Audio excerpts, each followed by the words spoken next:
Hello, everybody, and welcome to another Armored Warfare replay brought to you by your old buddy, Don't Fear the Reaper. Today's replay is titled Tips, Tricks, and the Hidey Holes, Snakebite Edition.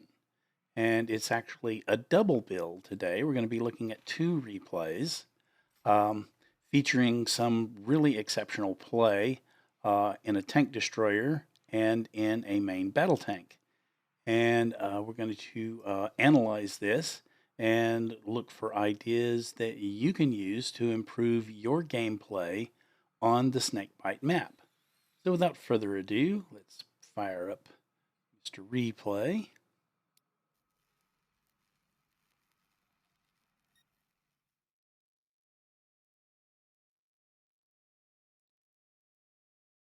Yeah. Draco is being run by one of my battalion mates, Major Payne, who's been featured in several of my YouTube videos in the past.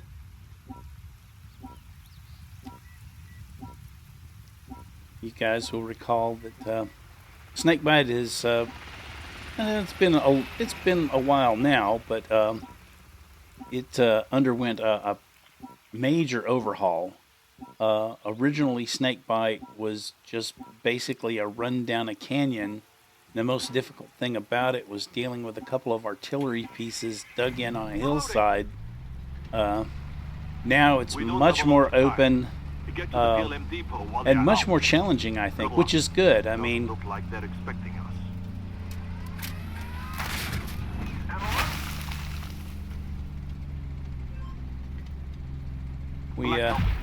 if you're interested in picking up some extra cash, take out those signal jacks. Alright. So you see Major's pulled up on this hillside here. He's banging away. And he's going to be supporting the Crab and the Challenger 2 as they move up to take the secondary. Gonna get that Challenger 2 out of there. Now this is all pretty standard stuff. I mean, nothing particularly inspired or unusual about this, but later on, I guarantee you, you'll see Major do some pretty impressive things in his Draco. So I was a little surprised when he actually stays here up on this hilltop and supports the other tanks as they attack the airfield. And it seems to be working. He's racking up the hits. He's got a couple of spots going.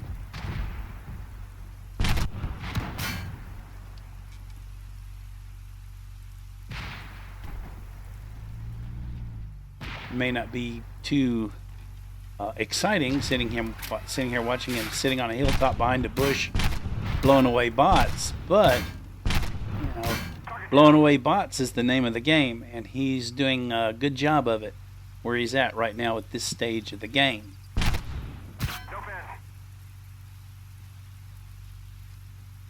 So you can see the other members of the team are working their way around.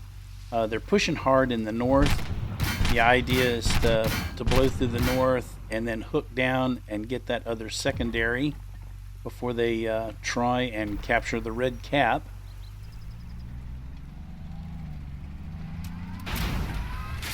Major runs out of targets, and while he has a somewhat rough ride down the hill, he moves up to the next hilltop so that he can better support the team and rain death down on the airfield. Identify target. Again, picks out his targets and starts blazing away. We're just a couple of minutes into this game. He's already racked up 10K. That's not super surprising in a Draco. I consider it a poor game in my Draco if I don't get at least 20,000. But he is on track to do significantly better than that. So he's working this hilltop, lining up shots.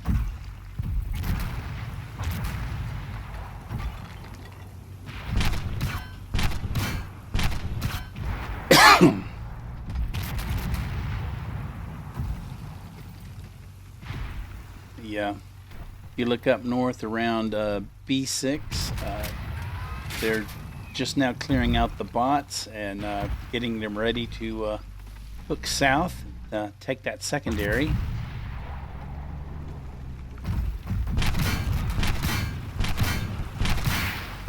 Uses the hill to extend his gun depression so he can get that Abrams.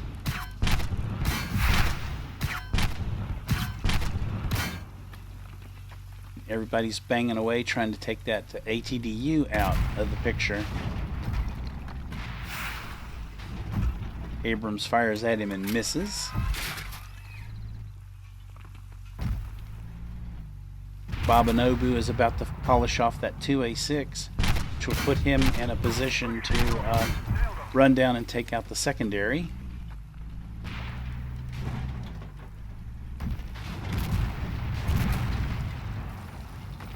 Major actually took out that Leopard from a really long sniping shot.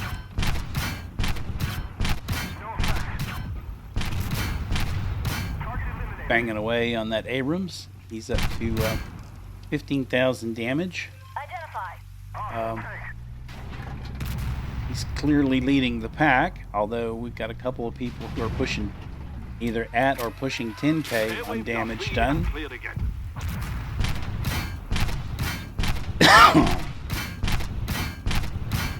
So again, we're trying to thin out the bots on the airfield so that you can make a concentrated attack on the red objective, capture it.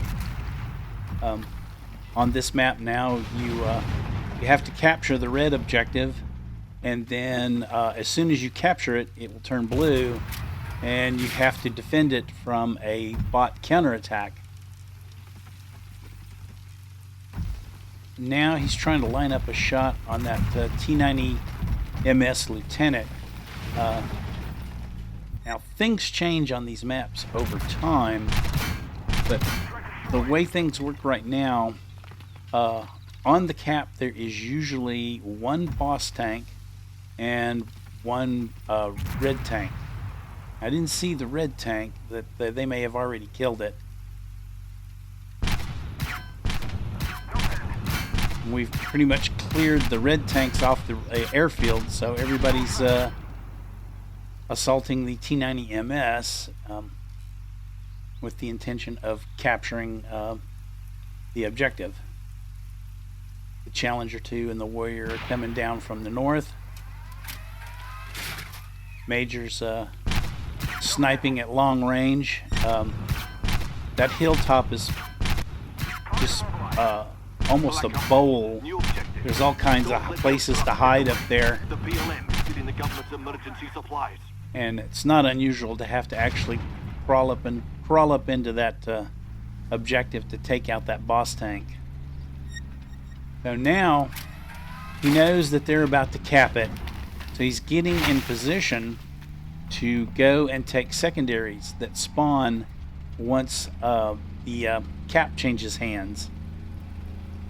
Good work. Now this one that he's coming up on, he knows that it's going to be held by two red bots, and they're both battle tanks. Now he doesn't want to tangle with two battle tanks at close range in a Draco. He just blows through, takes the secondary, and uses the buildings to get away from the enemy bots, which is a smart play.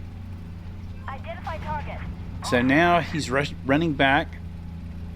A lot of times up there around F2, there's a secondary objective. There isn't in this game, but there's also occasionally some enemy artillery in this area, and I think that's what he's checking for. Although in this particular game, the artillery does not appear to be there, so he bebops back up to the hill so he can overwatch the runway. So that was very well played. And the team has captured all the secondaries, and it is about time for the red cap to turn blue. Damn, we thought it'd be less guarded. So now we start the second and final phase on Snakebite. You can see that Major already has a very respectable 21k in damage, and on top of that, he's got 11 kills and 6 assists. So, looking really good at this point. We've got 2 main battle tanks that are doing close defense of the cap. The warrior and the crab are sniping the north end of the runway, and Major sitting up on that hill on F3, banging away at any bot that dares show up on the airfield. Now he does have an issue with this M8 that's coming down beside him. They have a little bit of a duel, but that M8 looks like its head coming out on top, so he uses discretion and gets himself into cover, and lets one of the other guys take care of that little problem for him.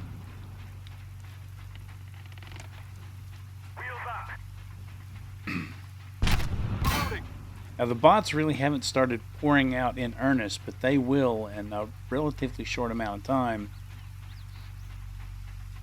But because he's been up here sniping away, and they took the precaution of clearing out all of the bots before they even captured the objectives, so they would start with a fresh set of bots. They've made this a whole lot easier for themselves. And you can see the little... Oh, look at there. Sometimes you got to keep one eye glued to the mini-map. That Leopard 2 just slipped right up on him. Popped him a good one. So he is repositioning to prevent that from happening again.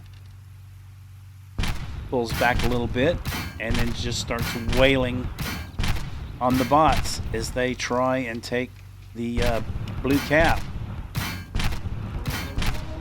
And you can see his damage counter just steadily kicking up. He's over 30k now. The only thing that slows him down is his reload. So remember this spot, kid. When you're playing a tank destroyer or a good solid AFV,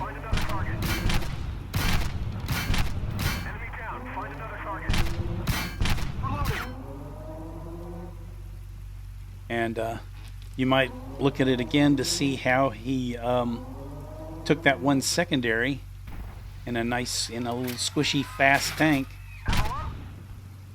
It's not always about digging in and going toe-to-toe with the bots. Sometimes you just gotta outmaneuver them.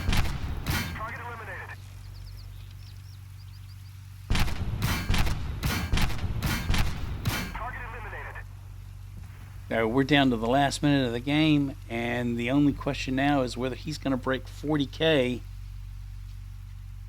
in damage.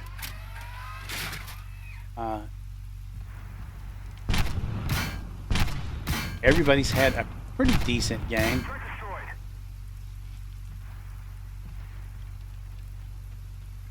But clearly the star of this one is Major Payne in his Draco. And he has indeed broken 40k. And he's got 22 kills, which is very nice indeed. Has more kills than the rest of the team combined.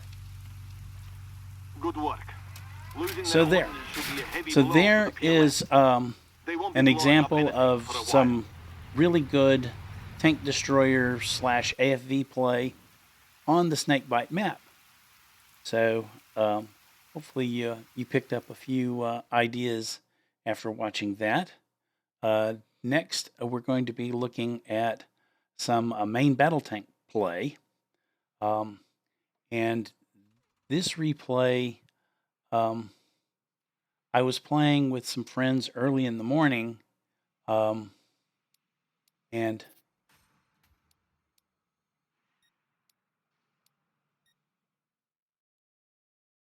another player in a T-14 Armada SU-27 he just had an excellent, outstanding game. And I was like, how the heck did he do that? And then it just kind of struck me, well, duh, go back and look at the replay and see what he did. So that's what I did, and that's what we are going to do now. So I'm going to switch over to SU-27 in his armada. Again, the outgoing and incoming damage are going to be from my T-14 and not his, because this is my replay. I don't really know SU-27, but I was, again, very impressed with his play, particularly towards the end of the game when we're dealing with the counterattack. He came up with some clever tactics that I had not thought of. But here at the start, he's moving south, pushing to take the secondary there at H3. Being backed up by one of the Leos.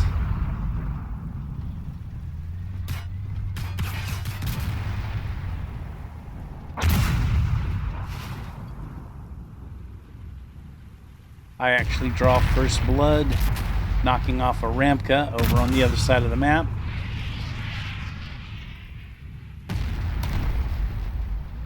They take out, and with some good map awareness, he notices that an M8 has come up behind him, and he comes back to take care of that before the M8 announces its presence by putting a heat round up his tail. But that was some good heads-up play there. Now you saw that that M8 popped him for about 130, 140 hits. That was the bots sniping his commander's hatch, which they do now. They no longer solely attack center mass. Sometimes they will go for a commander's hatch.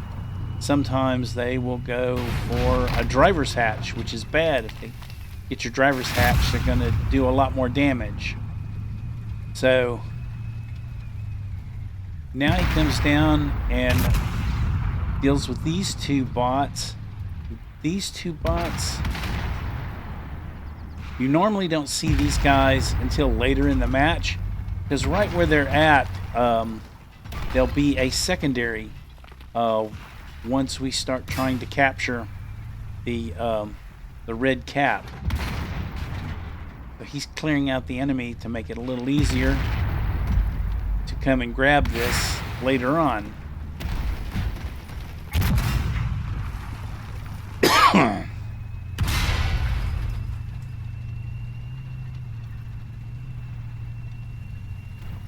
So, watching him play this, it made me realize that down here at this end of the map is a spawn point for the bots.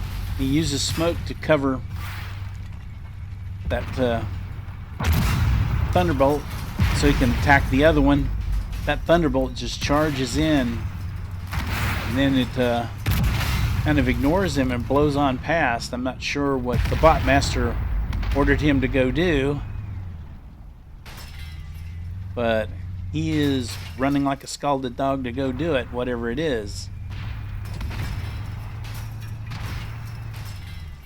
So now he's just using these buildings for cover and sniping at the bots as best he can.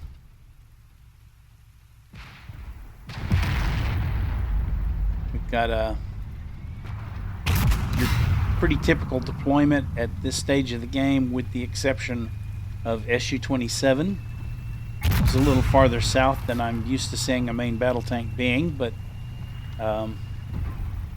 he demonstrates that this is not a particularly bad idea. As you can see, he is leading the pack on damage done, but everybody else is having a pretty decent game as well.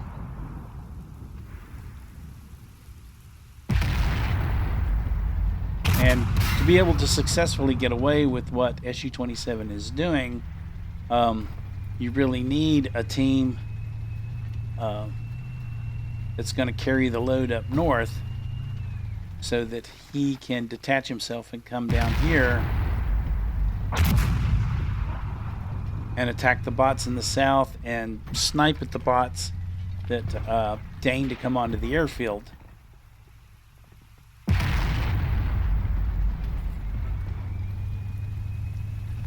So we've thinned the bots out quite a bit. We're down to like 2 or 3 tanks. And then it will be time to attack the boss.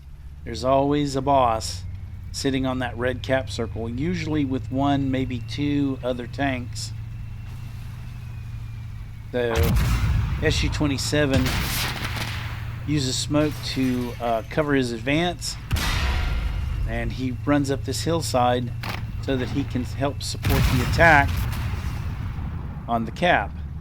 And so we've got a M1A2 Abrams as the boss tank up there. I haven't seen the reds, but it's possible that they were taken out by the other guys on the team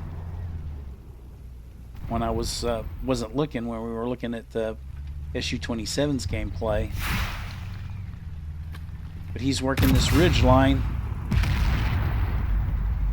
getting shots into the Abrams and softening them up for the main assault, which is coming from the 2 Leo 140s and supported by the T-15. Alright, so he's dead. That leaves the cap wide open, and as soon as we touch it, the new secondaries should pop up.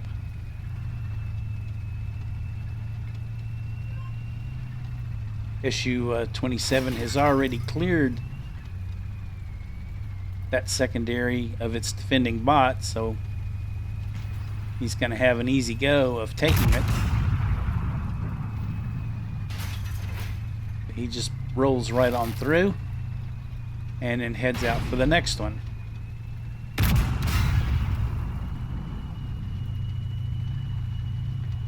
Meanwhile, the High 5 and one of the 140s are capping, and the other 140, which is actually me, is getting the other secondary up there on the north end of the airfield. We've got 42 seconds before we cap and turn the red cap blue. SU-27 captures that last secondary, so we get all our secondaries done. So that's good. And he's got 24 seconds left. Now this is where again his gameplay is a pretty big departure from what I usually do in a main battle tank on this map.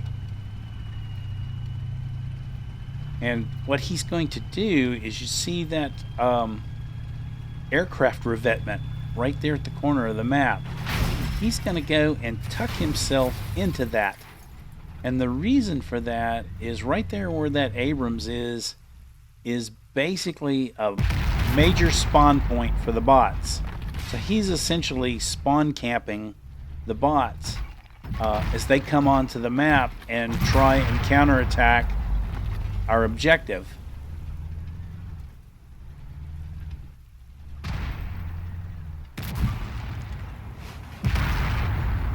So this is a really good position because he's sitting in this revetment. His flanks and the rear of his vehicle are completely protected. All he has to worry about is the bots sniping either his driver's hatch or his commander's cupola. And you can see he's trying to angle just very slightly to protect his driver's hatch. There's not a whole lot you can do about the commander's hatch, but happily that he generally does under 200 points of damage if they go for that. It's going to take a lot of hits to really take you out doing that, but it is annoying to get nibbled on like that. And there, he just got nibbled on his commander's hatch by that PL-01.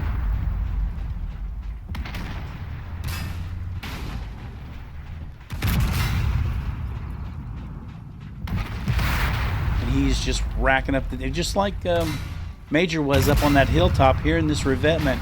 He is just racking up the damage. He is up to 19,000. The VBR is actually doing everybody's doing quite well, actually. Excuse me, he's up to 28,000. I'm the one that's up to 19,000. I thought I was having a good game until I saw the final battle result screen and saw what SU-27 had done.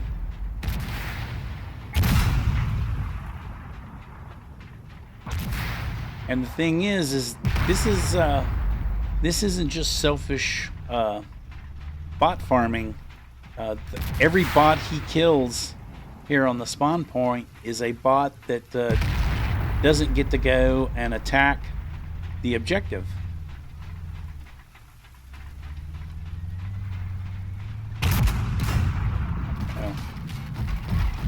Pulls out of the revetment to get better shots at these two squishy AFVs that have come out of the spawn point.